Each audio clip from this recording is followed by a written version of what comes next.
2 Tessalonicenses capítulo 2 diz o seguinte: Irmãos, no que diz respeito à vinda do nosso Senhor Jesus Cristo e à nossa reunião com Ele, nós vos exortamos a que não vos demovais da vossa mente com facilidade, e nem vos perturbeis, quer por espírito, quer por palavra, quer por epístola, como se procedesse de nós, supondo tenha chegado o dia do Senhor. Presta atenção agora.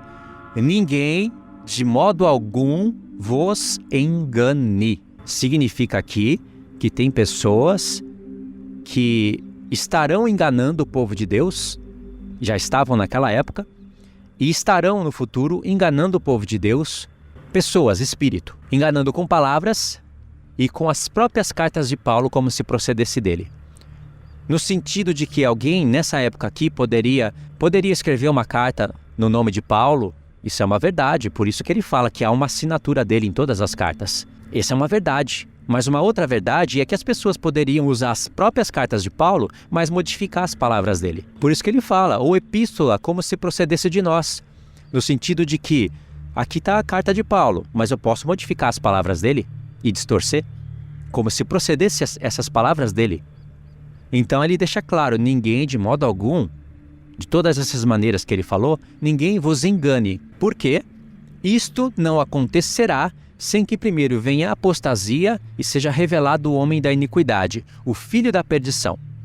E aí ele continua a palavra. Os pré-tribulacionistas, eles conseguem fazer um carnaval em cima desse texto aqui. Um carnaval mesmo. Imagina aquelas batucadas e aquelas mulheres peladas dançando com aquelas enfeites, aquela festa do diabo todinha. Eles fazem esse carnaval aqui em cima, ao ponto de chegarem a dizer que a palavra apostasia significa o próprio arrebatamento. Ou seja, cruzou a linha vermelha. Um pastor desse já não está interessado na verdade. Ele está interessado em escrever novidades agradáveis aos ouvidos e vender. E é esse mesmo pastor que vai em programas falar que os eleitos de Mateus 24 são apenas judeus. Não são gentios. E aí separa o corpo de Cristo. Já separa através do arrebatamento.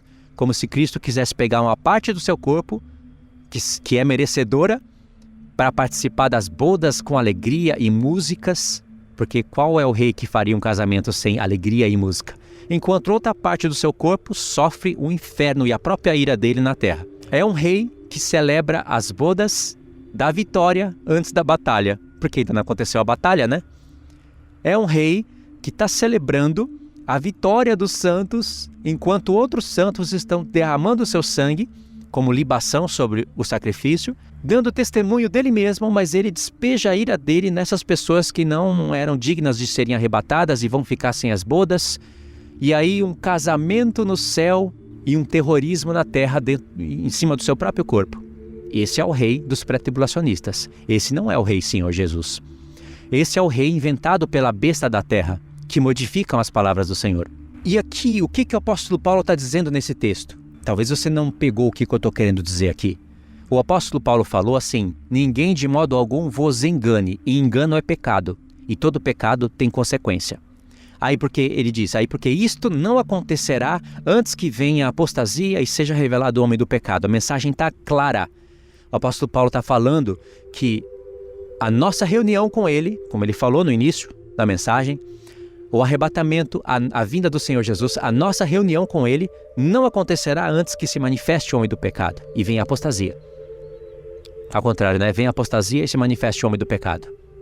Porque é a apostasia que prepara o terreno para o homem do pecado se manifestar. Mas os pré-tribulacionistas dizem que a apostasia, muitos dizem que a apostasia significa o próprio arrebatamento e que o isto não acontecerá é referente ao dia do Senhor, que seria a grande tribulação, e não a vinda, ou seja, fica tudo desconexo.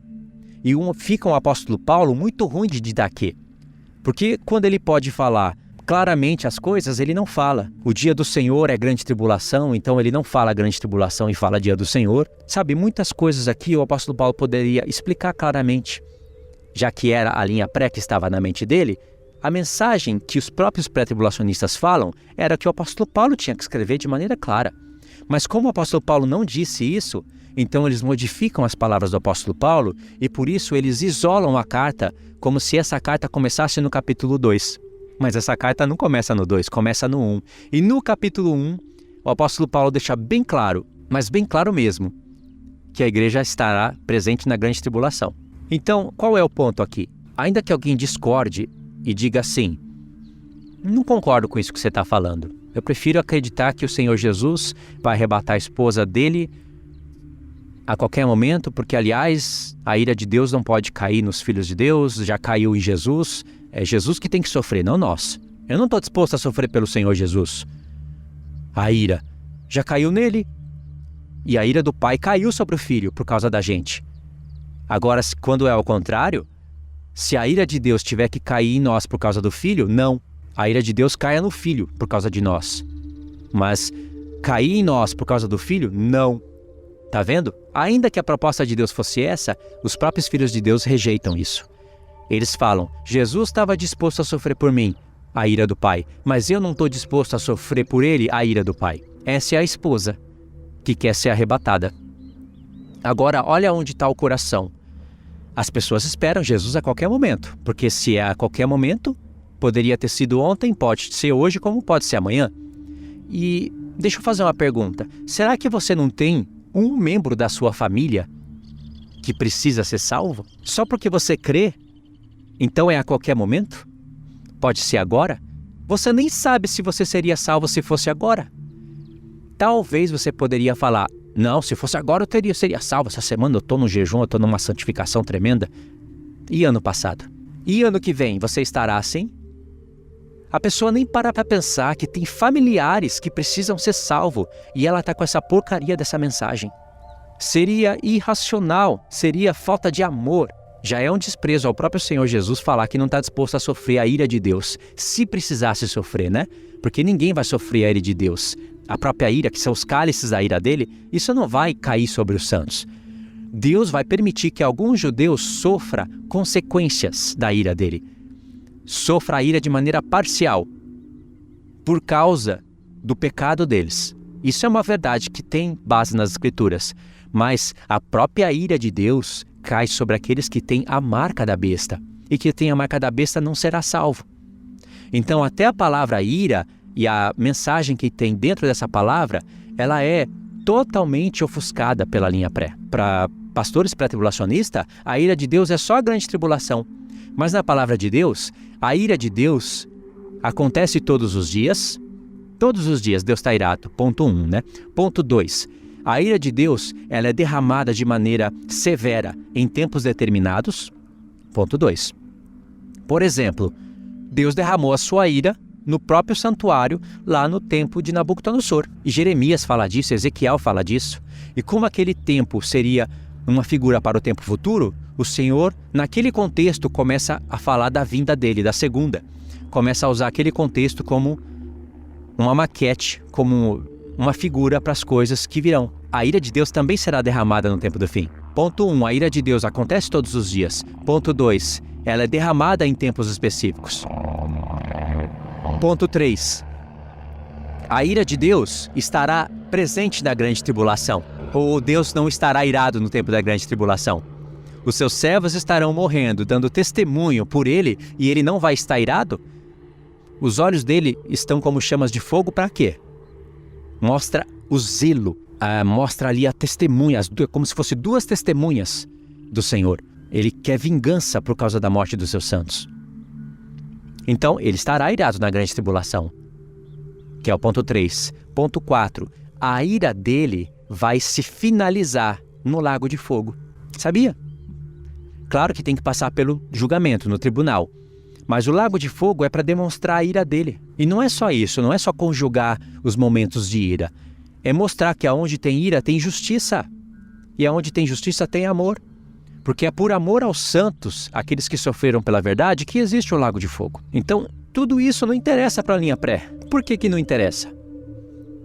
E o que o apóstolo Paulo está falando aqui? Seja a linha pré-tribulacionista ou seja a pós, essas duas têm que ser comparadas e só uma pode ser a verdade, não é? Se o apóstolo Paulo é pré-tribulacionista, então a linha pós é engano. E aí ele está advertindo as pessoas falando, ninguém de modo algum vos engane, hein? Ninguém vai ficar na grande tribulação. Ele estaria falando isso. Mas você vê que não é essa a aparência da carta. Não é. E se o apóstolo Paulo, ele é pós-tribulacionista, a linha pré é um engano. Porque, de qualquer forma, ele está falando, ninguém de maneira alguma vos engane. Uma coisa ou outra tem que ser engano. Ou então, para que escrever isso daqui? O que isso nos ajuda a pensar? Nos ajuda a entender que muitos pastores que pregam o pré-tribulacionismo são covardes. Porque eles pregam que Jesus pode vir a qualquer momento, mas muitos deles afirmam, se ele não vier, eu estou pronto. Já com medo da própria mensagem dar errado. Mas eles não querem aceitar as consequências, que o povo enfraquece com essa mensagem.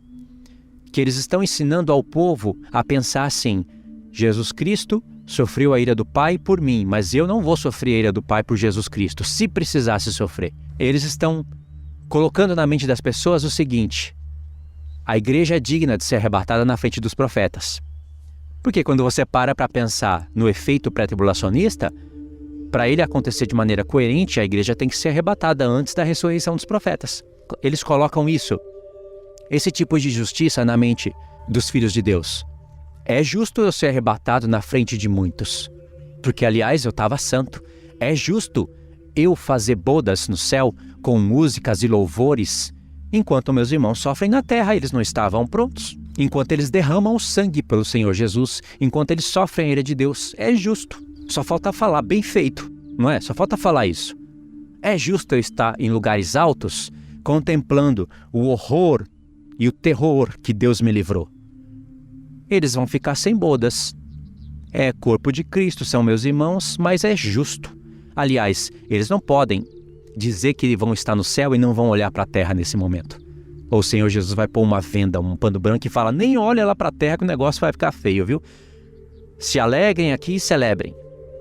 Não, eles não podem dizer isso. Ou podem, vai depender do nível de hipocrisia.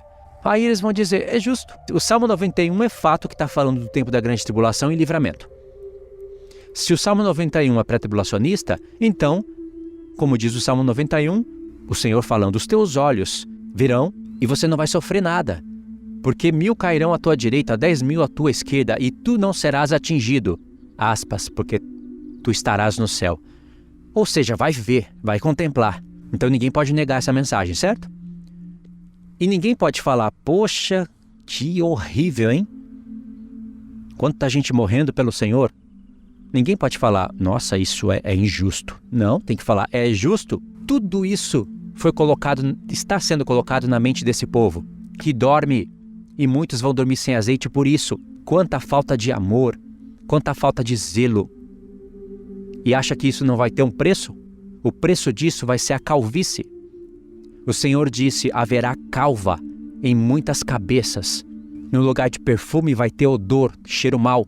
No lugar de presilhas para prender o cabelo, estou falando das mulheres também, no lugar de presilha para prender o cabelo, vão ser mãos e pés amarrados. Porque quando você é preparado para o sofrimento, você não sofre depressão.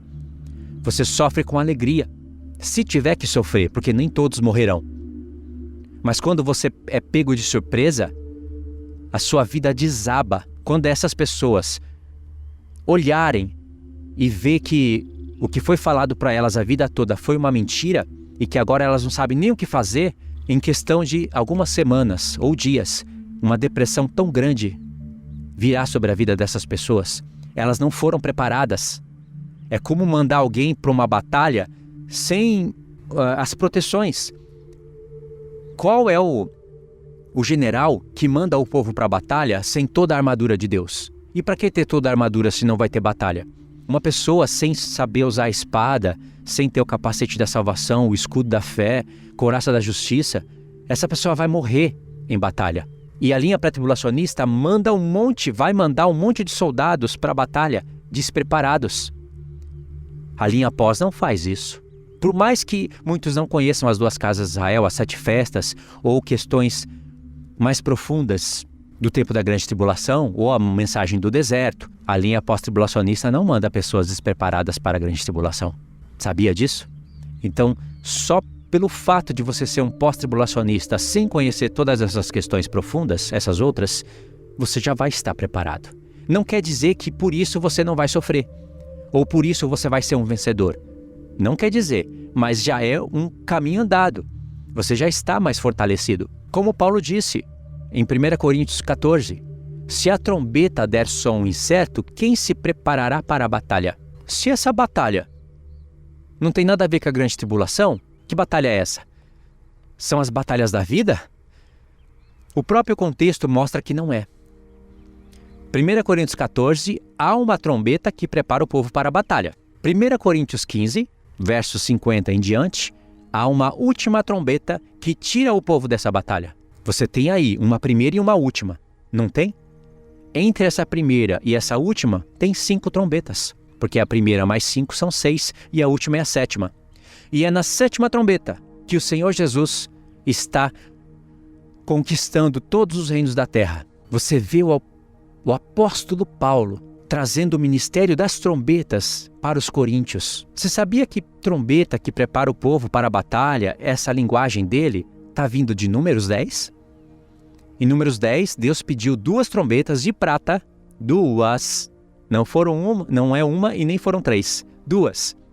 Por quê? E por que de prata? Não foi nem de bronze nem de ouro. Prata, redenção. O ouro seria glorificação. Para eles darem toque de rebate. Essa palavra é profética. Essa palavra rebate, ela é traduzida em muitos textos como grito, porque é esse o sentido da palavra. E o Senhor Jesus, lá em Mateus 24, fala do grito da meia-noite. Olha como está conexo. Grito da meia-noite, que são as testemunhas do Senhor que fala, eis o noivo, isso é voz de trombeta, de rebate, porque a palavra é grito ali. Se fosse no hebraico, estaria escrito, teruah. Eis o noivo sair ao encontro, trombetas. Então vai para o encontro para receber expiação. Expiação. E depois da expiação, festa dos tabernáculos. As 3 últimas festas estão ali, em Mateus 24. Está conexo à palavra de Deus. E aí, vem pastores pré-tribulacionistas que modificam a palavra apostasia, fala que os eleitos de Mateus 24 são só judeus, vende esses livros e ainda acrescenta palavras como essa. E dá uma volta, uma volta gregoriana, pega a linguagem de Paulo, de trombetas, de festas, e ignora o apóstolo Paulo judeu, que estuda a Torá e os profetas, e diz que as trombetas ali, muito provavelmente, Paulo estaria falando a respeito de Jogos Olímpicos romanos que acontecia no tempo dos coríntios. Então era trombetas, era muito comum ali trombetas, som de trombeta, era só uma linguagem para falar de uma trombeta de Jogos Olímpicos, que era a trombeta da vitória. E as trombetas de Deus? Não tem nada a ver com trombetas de Deus. Tem trombetas ali nas festas, mas isso daí é coisa judaica, não tem nada a ver. Paulo não está falando disso daí. Paulo está falando das trombetas dos Jogos Olímpicos. Por que isso daí? Será que ignora que Jesus veio na Páscoa?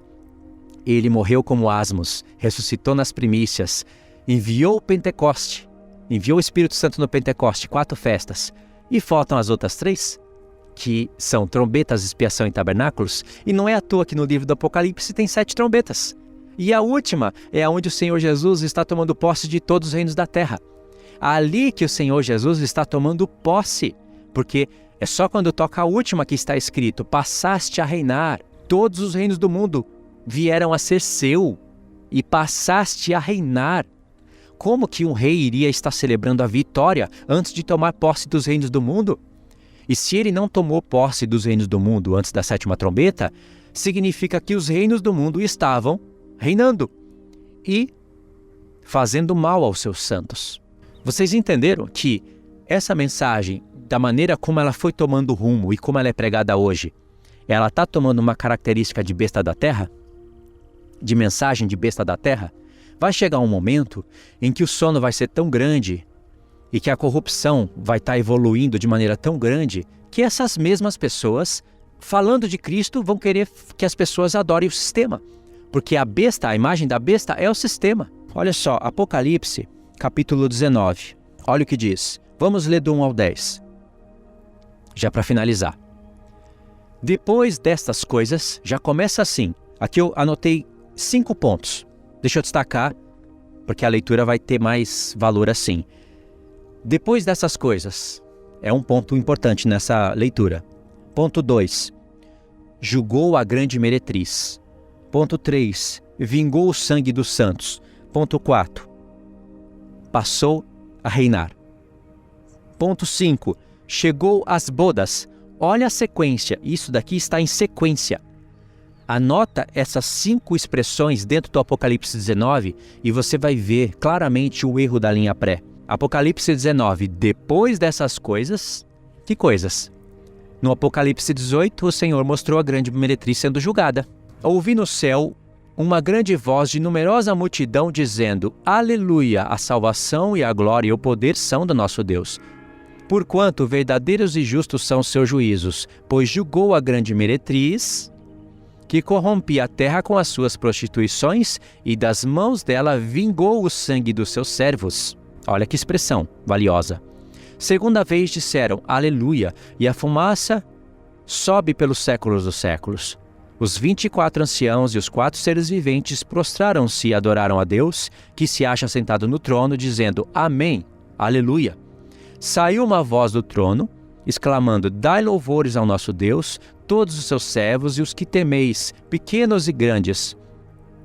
Então ouvi uma como voz de numerosa multidão, como de muitas águas. Pega essa expressão dentro do Apocalipse que você vai ter uma revelação extra aqui. Muitas águas. Como de fortes trovões. Pega essa expressão trovões que você vai ter um outro leque de revelação. Eu não vou fazer isso nesse vídeo. Muitas águas e trovões. Tem a ver com a voz dos 7 trovões, que tem a ver com os filhos do trovão. Dizendo, tenta escutar, tenta imaginar agora um mar fazendo aquele barulho de muitas águas e trovões, dizendo, Aleluia! Escuta a voz desse trovão, pois reina o Senhor nosso Deus, o Todo-Poderoso. Alegremo-nos e exultemos e demo-lhes glória. Por quê? Já que o Senhor reina, já que ele vingou o sangue dos seus santos, não tem ninguém morrendo mais. Já que ele julgou a grande meretriz, são chegadas as bodas do Cordeiro, cuja esposa a si mesmo se ataviou, pois lhe foi dada a vestir-lhe de linho fino, resplandecente e puro, porque o linho finíssimo são os atos de justiça dos santos. Então ele me falou, escreve, bem-aventurados aqueles que são chamados às ceias das bodas do Cordeiro. E acrescentou, são estas as verdadeiras palavras de Deus. Pega essa expressão aqui, as verdadeiras palavras de Deus, e segue ela dentro do Apocalipse. Uma outra revelação extra. Você vê que eu destaquei 3 aqui, né? E isso vai te levar para os profetas. As verdadeiras palavras de Deus são essas. As verdadeiras palavras de Deus não são aquelas que os pré-tribulacionistas pregam. E aí, a partir do 10, na verdade, a partir do 11, né? Então vamos ler o 10. Prostrei-me ante os seus pés para adorá-lo. Ele, porém, me disse, bom, aqui é uma repreensão que o anjo vai dar para João, por causa da gloriosa revelação. A partir do verso 11, o Senhor vai usar a ferramenta analepse, onde ele vai voltar na história para mostrar o que aconteceu para que esses santos alcançassem essas bênçãos, para que essas verdadeiras palavras de Deus fossem cumpridas. Então, o Senhor julgou a grande meretriz. O Senhor vingou o sangue dos seus santos. Se a igreja foi arrebatada antes e tem santos morrendo na terra, então não vingou coisa nenhuma. Tem sangue sendo derramado ainda. Mas aqui diz que vingou. E aí diz, reina o Senhor nosso Deus. Pega isso, pega a palavra reina o Senhor nosso Deus e acompanha isso no Apocalipse. No Apocalipse 11 é quando toca a última trombeta que diz, todos os reinos do mundo passaram a ser do nosso Senhor e do seu Cristo, e passaste a reinar, no toque da última trombeta. Então é só na última trombeta que isso daqui está se cumprindo. Porque de fato, então, se o Senhor Jesus tomou posse de todos os reinos da terra, caiu Babilônia, já era. Aí sim, os seus santos ressuscitaram, não tem mais ninguém morrendo, ele vingou. E logo após o Senhor ter usado essa sequência e falado coisa por coisa aqui, diz, reina o Senhor nosso Deus. Agora ele reina. E com o reino dele, com ele, agora com cetro de ferro, ele vai despedaçar as nações que não lhes obedecem. E os santos vão ser participantes disso. E aí diz, chegou às bodas. Mas o que essa mensagem da besta da terra faz? ela chega lá no Apocalipse, essas pessoas chegam lá no Apocalipse 4, vê João sendo arrebatado e fala, ei, foi a igreja que subiu. E aí olha só que revelação, do Apocalipse 4 até o 19 não aparece mais a palavra igreja. Por quê? Porque significa que a igreja foi arrebatada antes da grande tribulação. Olha o tipo de mensagem que eles enxergam. E aí no Apocalipse 19, eles fingem que isso daqui não está sendo falado, que essas expressões em sequências não têm coerência e que o Senhor Jesus pode passar a reinar antes dele tomar posse dos reinos da terra, que ele pode comemorar a vitória antes da batalha, que ele pode celebrar as bodas antes de vingar o sangue dos seus santos que estão testemunhando por ele, e que ele pode fazer as bodas antes do momento determinado. Toma cuidado com essa mensagem, porque a besta da terra tomou posse dessa mensagem. E lembra, a besta da terra é falso profeta. No singular, mas são 2 chifres. Está falando de grupos de pessoas que formam 2 testemunhas do mal, que distorcem a palavra de Deus. A besta do mar, ela é declaradamente pessoas que seguem o sistema. Ela é declaradamente uma apostasia. Pessoas que não têm nada a ver com Cristo, que negam a Cristo na cara dura. A besta da terra não é assim. A besta da terra, ela parece cordeiro. Ela tem chifre parecendo cordeiro. Ou seja, ela fala de Jesus. Ela fala da salvação, mas ela distorce. Cuidado, porque a besta da terra viu uma oportunidade nessa mensagem e agora ela tomou posse disso. E pessoas que pregam isso, e elas cruzarem a linha vermelha, e elas passarem daquele tempo determinado que foi dado para elas se arrependerem, e elas não se arrependerem e continuarem a causar dano no corpo de Cristo, elas vão fazer parte desse ministério, e elas vão receber as punições. Muitos deles, como eu disse no vídeo, e não vou poder concluir isso aqui, eles vão ter calvície, depressão profunda. Quando eles virem os membros da sua família enfraquecidos e sem poder algum de testemunhar o amor do Senhor, e por isso aceitarem a marca da besta. E muitos até participarem e convencer outras pessoas a participarem do sistema da besta, ou seja, da imagem que controla os homens. Entendeu, irmãos, o perigo disso? Por isso que as testemunhas do Senhor têm que se levantar e têm que anunciar a verdade, não somente nesse ponto, mas em todos os demais pontos. Esse é um dos principais. Tá bom? Espero que isso seja de proveito para vocês. Queria que vocês também compartilhassem esse vídeo com irmãos pré-tribulacionistas. Como eu disse, tem pessoas que pregam o pré-tribulacionismo porque estão sendo enganadas. Estão enganadas. Elas não cruzaram a linha vermelha. Elas não são aqueles pastores que são declaradamente falsos profetas. Porque tem pastores que pregam isso e não são falsos profetas, mas eles podem vir a ser.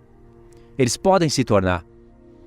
Quando você percebe isso e você sabe conjugar essas coisas e entender que isso que eu estou falando é uma realidade, as coisas ficam claras para você. E você fica ali atento, você acaba tendo discernimentos de espírito, treinando para você ter isso. Você acaba recebendo do Senhor porções mais avançadas do espírito de profecia. Porque nós temos que ter o espírito de justiça e o espírito purificador, que está em Isaías 4. É assim que o Senhor Jesus vai lavar as imundícias de Jerusalém, com espírito de justiça e com espírito purificador. Porque essa mensagem que eu estou falando aqui, ela provém de 3 coisas. O espírito da profecia, que está em Apocalipse por 2 vezes, né? O espírito da profecia é o testemunho do Senhor Jesus. O espírito de justiça, porque isso que eu estou falando aqui provém de justiça. E o espírito purificador, que lava as imundícias. Então sim, o que eu estou falando aqui provém disso daí. Espírito da profecia, espírito de justiça e espírito purificador. E poderia ir mais. Baseado em outros vídeos que eu falei, provém do espírito da fé, o espírito da misericórdia. E tem aqueles 7 espíritos de Isaías. Você tem que ter isso, se você quiser ser participante das testemunhas do Senhor, que tem o testemunho de Jesus, que é o espírito da profecia. Aliás, essa questão do espírito da profecia está no próprio Apocalipse 19, verso 11, que é o texto que eu parei. Vi o céu aberto, e eis um cavalo branco, e o seu cavaleiro se chama verdadeiro, é fiel e verdadeiro, e julga e peleja com justiça. Prostrei-me ante aos seus pés para adorá-lo. Ele, porém, me disse: vê, não faças isso, sou conservo teu e dos teus irmãos, que mantêm o testemunho de Jesus, pelo qual João estava preso, né? Ele fala que estava preso pelo testemunho de Jesus. Adora a Deus, pois o testemunho de Jesus é o espírito da profecia. E logo após ter usado esse termo, vem, vi o céu aberto, e eis um cavalo branco. O seu cavaleiro se chama Fiel e Verdadeiro. Por que essas expressões? Você vai ver aqui que os exércitos do céu vão estar agora preparados contra os exércitos da terra. Por que isso? Porque aqui o povo foi arrebatado. Então agora o Senhor tomou posse de todos os reinos, porque aqui tocou a última trombeta, e agora vai despedaçar os reinos da terra. Vai prender os que ficarem vivos, vão ser julgados e lançados no lago de fogo. E aí então, depois que um rei vinga a morte dos seus santos, depois que um rei toma posse dos reinos da terra, depois que ele coloca cada coisa no seu lugar, aí faz sentido repartir os despojos. Aí vem, de fato, a parte das bodas, de alegria. Ninguém ficou para trás. Tá vendo?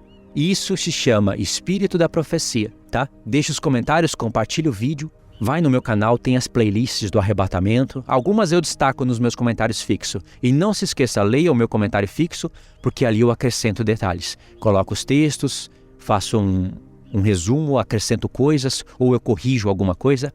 Meu comentário fixo é importante ler também, tá? Se não tiver, espera que eu atualizo. Então é isso, fiquem na paz. Deus abençoe.